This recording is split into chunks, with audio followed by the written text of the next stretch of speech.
Is punctuation important? What's the point of punctuation, anyway? Ursula K, one of the greatest science fiction and fantasy authors of all time, writes, "Punctuation tells the reader how to hear your writing."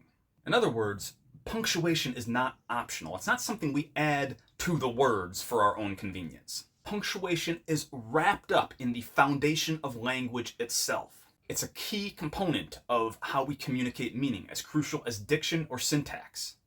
For Guin, commas and periods bring out the grammatical structure of a sentence. They make it clear to the understanding and the emotions by showing what it sounds like, where the breaks come, where to pause.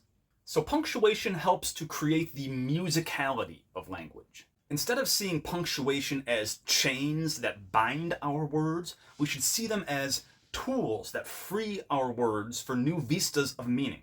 There are some firm rules of punctuation, Guin says, but there's almost always a good deal of personal choice. So punctuation isn't willy-nilly, it's not entirely subjective, because language is a tool for communication, which means it's a social construction, and we need to use punctuation in a way that other people can understand it. But that doesn't mean we always have to use it the same, that we all have to use it in the same way, in the same time, every single instance. So here's how Guin describes the main elements, the primary components of punctuation. The period means stop for a moment. The semicolon means pause. And the comma means either pause very briefly or expect some change. The dash is a pause that sets a phrase apart. Now, where to place these pieces of punctuation, beyond those basic guidelines, is a matter of the author's individual style and voice. It takes plenty of practice, supplemented with lots of close, careful reading of a wide variety of works, to reach the point of competent communication. As Guin says, writing a sentence that expresses what you want to say isn't any easier than plumbing or fiddling.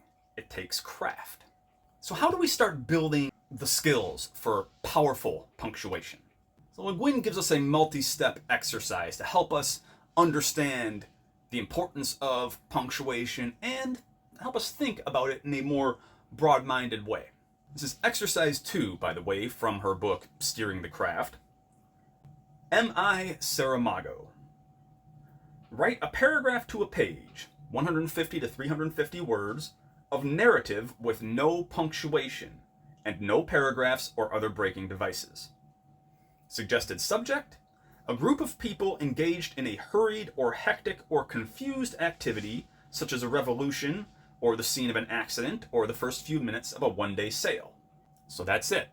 Just write a page of narrative that is story, with no punctuation whatsoever, no paragraph breaks, no sentence endings, just one continuous page. Can you do it? Good.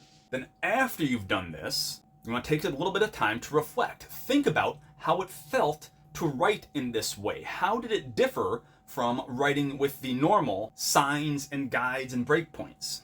Now, reread your work. How readable is it? How does the reading experience differ from reading a properly or normally punctuated piece? This might also be a good time to share the piece with others and get a little bit of feedback on their interpretation of it. Are they able to understand it? Are they able to pull the meaning out of it that you want them to pull out of it? Does it have the effect that you are trying to get with that piece, with no punctuation in it whatsoever? Then Guin suggests that you go through a few paragraphs of a book you like and admire and just study the punctuation.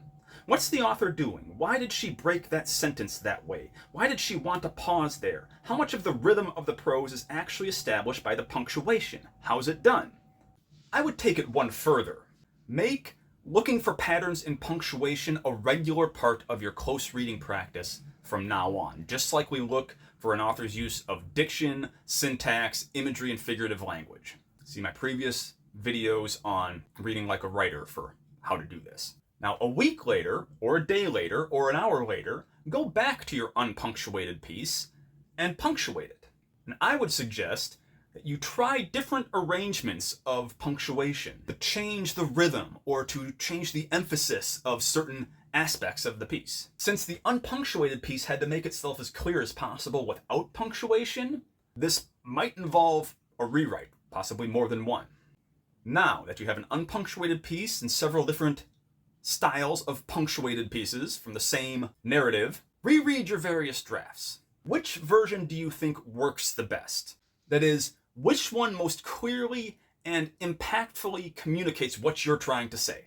I hope this helps you to improve your writing, my friends. I'm going to be doing this exercise myself, and I will share that on a future video, my takeaways from that. If you have takeaways from this, if you want to do this exercise, post your results down below, or just your thoughts, comments, any suggestions or questions you have, please comment in the comments down below. I do read all the comments. I try to respond as often as possible, and it does help feed the algorithm, so please get involved, guys. I'm really glad to be back here. It's the first full-length video I've done in a while.